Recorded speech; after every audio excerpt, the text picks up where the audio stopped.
Jean-Luc Perrin, bonjour, bienvenue au Centre commercial Style de Saint-Étienne dans le studio de 42 TV.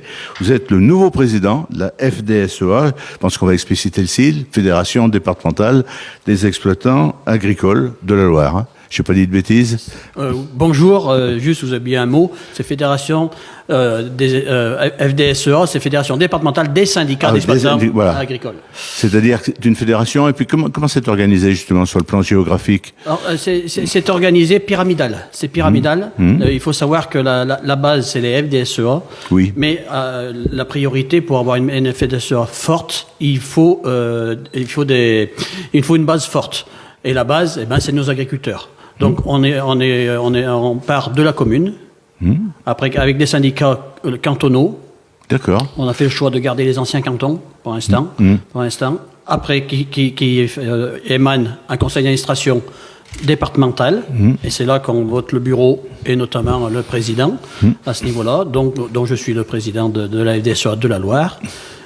Toutes ces FDSEA, après on est regroupé au niveau régional, FRSEA. Oui. Et la FDSEA constitue la FNSEA. Oui. C'est pyramidal.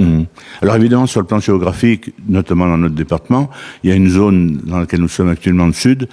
Certes, il y a des agriculteurs, mais quand même beaucoup moins que dans les arrondissements de Roanne et de Montbrison. Je veux être le président de tous les agriculteurs de la Loire, bien sûr. de tous les agriculteurs qui vont qui adhèrent à notre syndicat et que j'espère qu'on arrivera à en récupérer d'autres. C'est important qu'on ait un syndicalisme fort avec tous les dossiers que nous avons en cours. Donc il y a pas. Je le redis, je vais être le président de tous les agriculteurs des territoires de la Loire. Certes, le sud de la Loire, c'est un petit peu plus urbanisé. Malgré tout, l'agriculture reste forte. Je dirais plutôt, et on a en plus de toutes les productions. Je vais être le président aussi de toutes les productions. Je vais vous en parler, oui, d'accord. Productions, parce qu'on est une petite France dans la Loire. Bien sûr. Il y a une multitude de productions et il faut pas. C'est sûr, certes, l'élevage est prédominant. Plutôt à l'étang au nord de la Loire, au nord du département, et laitier plutôt au sud. Malgré tout, on trouve un petit peu de tout, même au sud. Il y a des allaitants même au sud. Mais on a la viticulture, on a de l'arboriculture, on a des maraîchages. Et c'est vrai que c'est très diversifié. Et je veux être le président qui représente tout ce type d'agriculture. Et bien suivre aussi l'évolution démographique, puisque vous avez des liens très étroits avec la structure des jeunes agriculteurs. C'est vrai que pour la relève. L'ambition aussi, c'est que je veux pas tout révolutionner. Je veux aller dans la continuité, et notamment continuer à travailler avec les jeunes agriculteurs. Les jeunes agriculteurs, c'est l'avenir de l'agriculture. Bien sûr. Donc c'est hyper important qu'on travaille ensemble. On a certes chacun nos dossiers un petit peu plus. Les GIA s'occupent plutôt notamment de l'installation, de tout ce qui est installation. Malgré tout, s'occupent du reste aussi.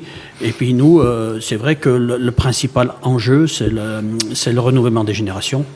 La Loire a de la chance quand même, elle a 2 lycées agricoles sur son territoire, ça c'est important, puisqu'on vient d'évoquer le problème de la jeunesse, de la formation, de l'installation. Elle a plus de lycées que ça. J'en ai oublié. Elle a 3 lycées. Elle a 3 lycées. Je suis pas à jour. Plus des maisons familiales. Oui, les MFR. C'est très important. Bien sûr. C'est très important. On s'aperçoit qu'il y a une réelle. Donc on a Précieux, on a Chervé et on a Ressin. Oui. On a Ressin. Et plus les maisons familiales.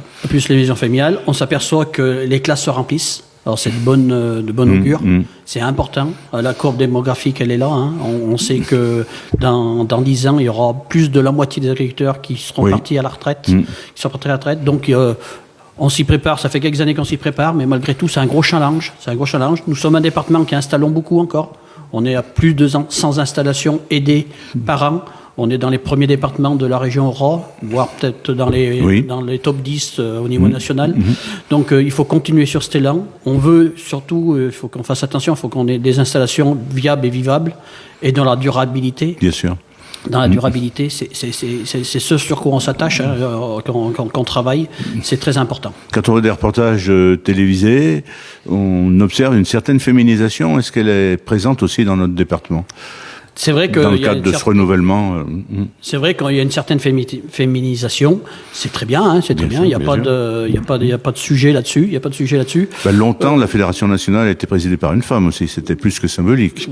Exactement. La FNSEA a été présidée pendant notamment 2 mandats à la suite du décès de Xavier Belin par Christiane Lambert, qui a été à la hauteur. On n'a pas eu de différence entre un homme et une femme. C'est encourageant, mais notamment il y a beaucoup d'exploitations qui sont dirigées par la gente féminine, et ça se passe très bien, il n'y a pas de souci. On estime à peu près dans la Loire aujourd'hui en 25 et 30%. Oui, c'est en progrès, apparemment. Ça progresse chaque année. Alors on a parlé qu'il y avait aussi différents métiers, il y a de la viticulture, il y a du maraîchage, de l'élevage, céréaliculture, vous les avez évoqués, et là aussi il y a des organisations spécifiques de ces différents métiers. C'est vous qui fédérez aussi les spécialités, parce que j'imagine que c'est pas du tout le même métier lorsqu'on est éleveur ou lorsqu'on cultive des vignes. C'est vrai que qu'on produit du vin. Ce que je vous ai pas dit, je vous ai parlé de la base. On a un conseil d'administration, un bureau, donc qui émane un président, un secrétaire général, et derrière on a des commissions et des sections. Comme vous l'avez très bien dit, c'est des sujets très spécifiques. Quand on parle d'arboriculture ou qu'on parle d'élevage, c'est pas tout à fait les mêmes sujets. Y compris sur les modes, entre guillemets, au bon sens du terme. Ceux qui sont spécialisés dans le bio, dans le... Donc on a des commissions environnement, plus des sections. Section laitier, bovine, section laitière, on a différentes sections en fonction des productions que nous avons dans notre territoire. Et là, on sait qu'on a un président à chaque fois et qui fédère tout ça, qui réunit, qui est au conseil d'administration, tous ces gens-là, et qu'au bout du bout, c'est la FDSEA, notamment son président, qui porte tous ces dossiers-là. Avec ce descriptif, on estime que vous ne devez pas vous ennuyer, vous ne devez pas avoir beaucoup de loisirs, et que le téléphone doit sonner souvent quand même. C'est vrai que le téléphone sonne souvent. Alors je m'y étais préparé.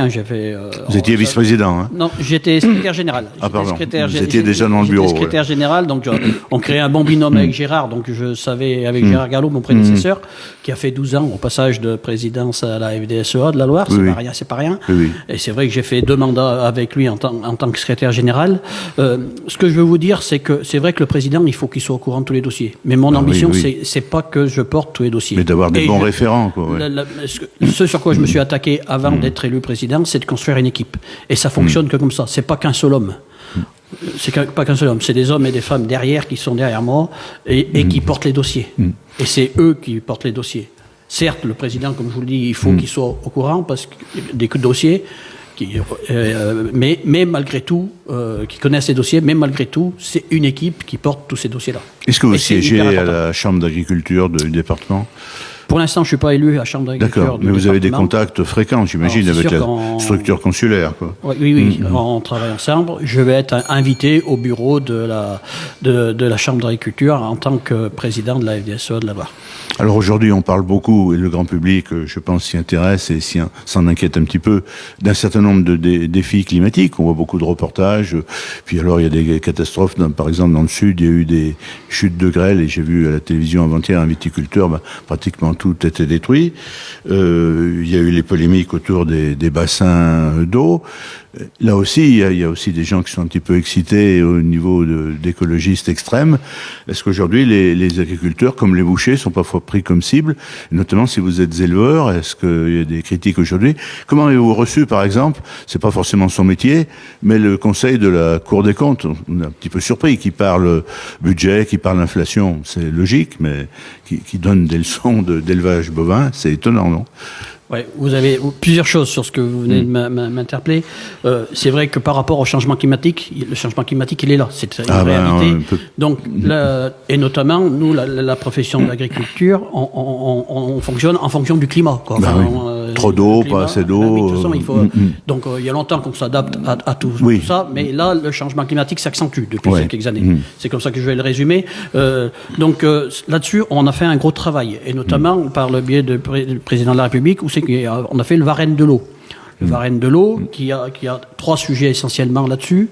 Le premier sujet, c'est l'adaptation au changement climatique, essayer de trouver de nouvelles cultures, techniques, des cultures plus résistantes à l'eau, essayer de s'améliorer là-dessus. Le deuxième, c'est le stockage de l'eau. Le stockage d'eau, c'est hyper important. Bien sûr.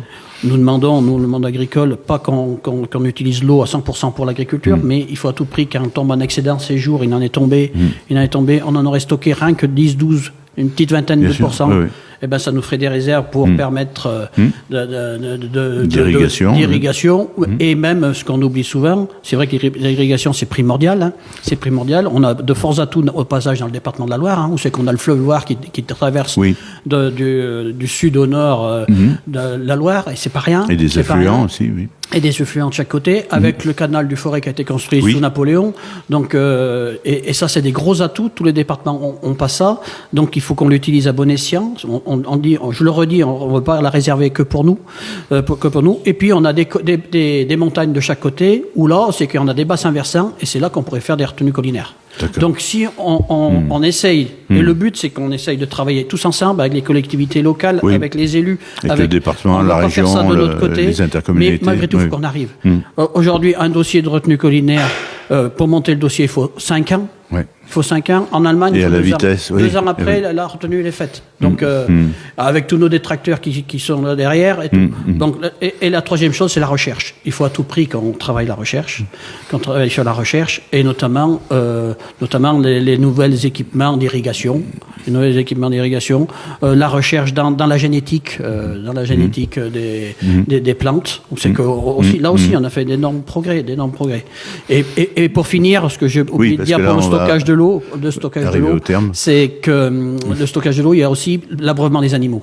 C'est hyper important. Bien sûr. Aujourd'hui, qu'est-ce que font nos agriculteurs quand ils n'ont plus d'eau ils tournent le robinet, et c'est le réseau collectif qui alimente l'eau, avec tous avec tout les conséquences qu'il y a derrière, notamment pour l'alimentation en eau humaine. Donc aujourd'hui, à tout prix, il faut qu'on stocke l'eau. À tout prix. Jean-Luc Perrin, il y a tellement de thèmes à voir que je crois qu'on sera obligé de vous inviter, de parcelliser, d'aborder seulement une thématique. Merci beaucoup en tout cas. Juste pour finir, on m'a interpellé sur la Cour des comptes. Pour nous, c'est révoltant. Parce que ce qui s'est passé cette semaine, c'est révoltant. Nous n'en resterons pas là. On a commencé à faire remonter, notamment au niveau du ministère de la Finance à Bercy. Mais c'est pas possible qu'on accuse le monde de l'élevage de cette manière-là. Donc, c'est hyper vertueux, le monde de l'élevage. Il n'y a que le ruminant qui peut valoriser l'herbe. Je connais pas d'autres espèces d'animaux qui valorisent l'herbe et qui valorisent l'herbe en protéines animales digestibles par l'humain. Et des protéines animales indispensables pour le bien-être, pour le bien-être. Donc, arrêtons de taper sur l'élevage. Au contraire, c'est très vertueux. 1 hectare d'herbe, c'est 700 kilos de CO2 transformés par an. C'est pas rien. Toutes les années. Aujourd'hui, s'il n'y a plus d'herbe, s'il n'y a plus de ruminants, il n'y aura plus d'herbe. Ça sera la nature qui reprendra ses droits, et ça sera le feu qui commandera. Et on a vu ce que c'était l'été dernier. Donc, je suis assez optimiste, mais arrêtons. Et puis la Cour des comptes, elle a autre chose à faire que de s'occuper de ces dossiers-là. Merci beaucoup, Jean-Luc Perrin. Puis bon courage, parce que vous avez un agenda bien rempli. Merci à vous.